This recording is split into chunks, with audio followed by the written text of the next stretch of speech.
High friends, welcome back to my channel. आप सभी को मेरा जय भीम, नमो बुद्धाय।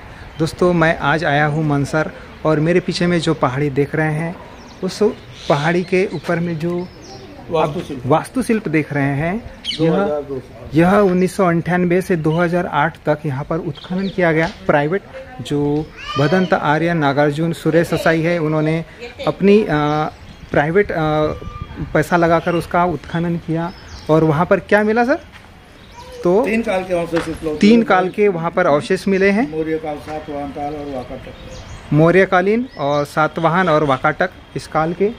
और इस वास्तुशिल्प के बारे में उके जी जो है वो विस्तृत जानकारी दे रहे हैं। हे बघा, कोणतं यूट्यूबचं नाव आहे? गौतम बोंबार्डे। हे बघा, गौतम बोंबारे यूट्यूब। आपण या ठिकाणी आले, मंजुश्री बुद्ध विहारामध्ये आले। आणखी मला मनसरच्या उत्खननाबद्दल माहिती विचारली। याबद्दल बोंबारे परिवारांचं जय हो, मंगल हो, कल्याण हो, सदा सुखी राहा, जय भीम। आपण ज्या ठिकाणी आलेला आहात बेटा, हे विहार आहे। विहाराचं नाव आहे मंजुश्री बुद्ध विहार मनसर। ही संस्था आहे बोधिसत्व नागार्जुन स्मारक संस्था व अनुसंधान केंद्र मनसर। भंते संस्थेचे अध्यक्ष भदंत आर्य नागार्जुन सुरेश ससाई भंतेजींनी हे विहार 1992ला कंप्लीट केलेला।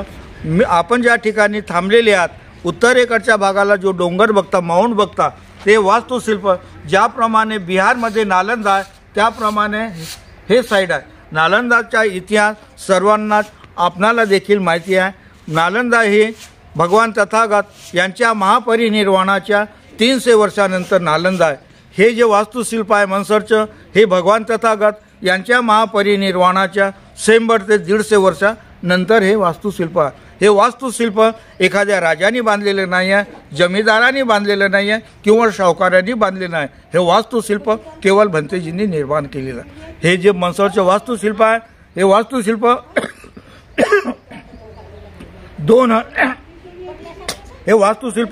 2200 वर्ष आधीचं आहे। ही जी साईड आहे ESI आर्किओलॉजिकल सर्वे ऑफ इंडियाचं मालकी हक्क आहे। भंतेजींनी लीज काढून 1998 पासून तो 2008 पर्यंत प्रायव्हेट उत्खनन केलेलं आहे।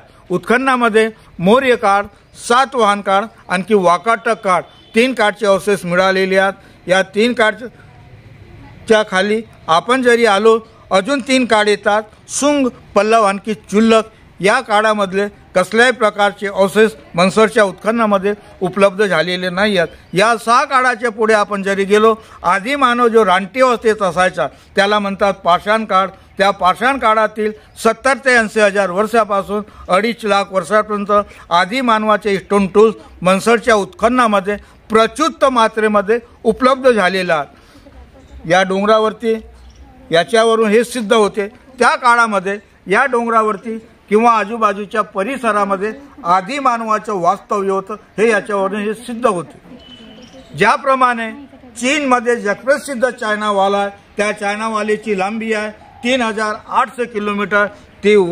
त्या चायना वॉलची रुंदी 20 ते 22 फूट आहे। त्या चायना वॉलप्रमाणे मनसरच्या उत्खननामध्ये पूर्वेकडच्या भागाला जे आभाळ दिसते, पांढऱ्या रंगाचं डोंगरा पलीकडच्या भागाला पूर्वेला 400 मीटर लांबीची भिंत आहे। 400 मीटर म्हटलं तर 1400 फूट लांबीची। पूर्वेला 400, पश्चिमेला 400, उत्तरेला 400 आणखी दक्षिणेला 400। त्या भिंतीची रुंदी 13 फूट।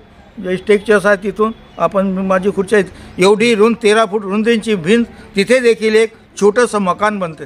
एवढ्या 400 मीटर लांबीची आणखी 13 फूट रुंदीची भिंत एखाद्या राजाच्या महलाला असू शकत नाही, किल्ल्याला असू शकत नाही किंवा बुद्ध विहाराला असू शकत नाही, ते फक्त युनिव्हर्सिटीला असू शकते। पुढच्या भागाला ज्या डोंगरावरती चौरस स्तूप बघता आपण, त्याच्यामध्ये 25 गाड्या आहेत। त्या 25 गाड्यामध्ये महान आयुर्वेदाचार्य नागार्जुन, रसायनशास्त्रज्ञ नागार्जुन यांनी 25 गाड्यामध्ये त्यांच्या हाताची अस्थि 17 मीटर खोलीमध्ये, 17 मीटर म्हटलं तर 55 फूट, 17 मीटर डीपमध्ये अस्थि मिळालेली आहे। अच्छा। तिकडच्या भागाला जे आभाळ आहे, त्या पलीकडच्या भागाला जे आभाळ आहे, तिथे 8 स्टार लिंगयाना महान आयुर्वेदाचार्य नागार्जुन, रसायनशास्त्रज्ञ नागार्जुन यांनी आयुर्वेदिकचं संशोधन करण्याच्या आधी लिंगयानाची स्थापना केली, आणखी त्याच्यानंतर आयुर्वेदिकच्या संशोधनाला केले। सुरुवात केली. त्याच्याकरता त्यांनी विचार केला. महान आयुर्वेदाचार्य नागार्जुन, रसायनशास्त्रज्ञ नागार्जुन राजाच्या दरबारामध्ये जाऊन आयुर्वेदिकच्या माध्यमातून हजारो लोकांचे औषधोपचार करायचे. त्यांना प्रश्न पडला, बाबा रे, मला आयुर्वेदिकच्या माध्यमातून हजारो लोकांचे औषधोपचार करायचा आहे, आणखी माझं फावल्या वेळामध्ये त्याच्यानंतर मला अजून माझं संशोधन रिसर्च करा. याच्याकरता त्यांना विचार पडला, जरी मी वर अंडे आणखी पाट्यावरती आयुर्वेदिकचे औषध वाटलं, मला ज्याप्रमाणे पाहिजे त्याप्रमाणे ते तयार होणार ना. याच्याकरता त्यांनी लई मोठी दगड घेतला.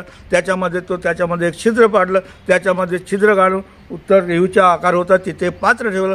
ते रसायन तिथून त्या पात्रामध्ये पडायचं. आणखी ते पात्र घेऊन महान आयुर्वेदाचार्य नागार्जुन राजाच्या दरबारामध्ये जाऊन त्याचे औषधोपचार करायचं. कळलं की नाही? हा इथला इतिहास आहे. ज्याप्रमाणे पुढच्या भागाला अजून एक स्तूप आहे. त्या स्तूपामध्ये मगाशीच मी आपणास सांगितलं, मौर्य काळ, सातवाहन काळ आणि वाकाटक काळ, 3 काळचे औषध उपलब्ध झालेले आहेत. तिकडच्या पूर्वेकडच्या भागाला स्तूप आहे. त्या स्तूपामध्ये भगवान तथागत यांची अस्थी मिळण्याची संभावना ज्या लोकांनी उत्खनन केलेलं आहे ते लोक सांगतात. परंतु आम्ही त्यांना म्हटलं, ज्याप्रमाणे तुम्ही नागार्जुनाची अस्थी या स्तूपामध्ये काढलेली आहे त्याप्रमाणे तथागतांची अस्थी काढा. त्यांनी सांगितलं, जोपर्यंत चारही बाजूंचं उत्खनन होत नाही तोपर्यंत आम्ही तिथली तथागताची अस्थी काढू शकत नाही. हे सारं मनसरचं उपलब्धी आहे. या बाजूला उत्तरेकडच्या भागाला आपण ज्या ठिकाणी थांबलेले आहात, उत्तरेकडच्या भागाला 1-2 किलोमीटर लांबीचं तळं आहे, झीड आहे. त्या तळ्याची लांबी 2 किलोमीटर आहे. या ठिकाणी सर्वात जास्त प्रचुत मात्रेमध्ये व्हाईट लोटस, पांढरं कमळ म्हटलं तर हे कमळ नाही, मोठं कमळ येते. कमळाच्या फुलाची पाकळी याप्रमाणे असतो. कोब्रा नागाचा फावना देखील याप्रमाणे असतो. या ठिकाणी जेवढं विंटांचं बांधकाम केलेलं त्यांचं प्रतीक ठेवून केलेलं आहे. या ठिकाणी ज्या विंटांचा वापर केलेला, एका विटेची लांबी 60 सेंटीमीटर आहे. 30 सेंटीमीटर, 60 सेंटीमीटर म्हटलं तर 18 इंच, 30 सेंटीमीटर रुंद आहे. 2 इंचीची तिची जाडी आहे. सारं बांधकाम मातीचं आहे. आपण जरी व्हॅलिडिटी आज बघायला गेलं, सिमेंटची व्हॅलिडिटी 150 वर्ष, 200 वर्ष किंवा 250 वर्ष. हे जे वास्तुशिल्प आहे, मगाशीच आपणास सांगितलं 2200 वर्ष आधीचा हे वास्तुशिल्प आणखी तयार करण्याकरता मातीची जुडाई, हे मातीची जुडाई याच्यामध्ये भयंकर रहस्य शिपलेला. मी आपणा थोड्या वेळामध्ये भरपूर माहिती दिली. आपलं सर्वांचं जय हो, मंगल हो, कल्याण हो. आपण माझं 2 शब्द चांगल्या प्रकारे ऐकून घेतलं. जय हो, मंगल हो, कल्याण हो. जय भीम. जय भीम सर, जय भीम. Thank you. दोस्तों, इस वास्तुशिल्प को अगर देखना है तो मनसर ज़रूर आइएगा. और मनसर में जो बुद्ध विहार है, मंजूश्री बुद्ध विहार, बस उसी के विहार के बस जस्ट पीछे में जो है यह वास्तुशिल्प है. यहाँ पर आकर आप विजिट कर सकते हैं. आई होप दोस्तों आपको यह वीडियो पसंद आई होगी. अगर वीडियो आपको पसंद है तो ज़्यादा से ज़्यादा शेयर करें, वीडियो को लाइक करें. अगर चैनल पर आप मेरे नए हैं तो चैनल को सब्सक्राइब ज़रूर कीजिए. मिलते हैं नेक्स्ट वीडियो में. तब तक के लिए आप सभी को जय भीम, नमो बुद्धाय.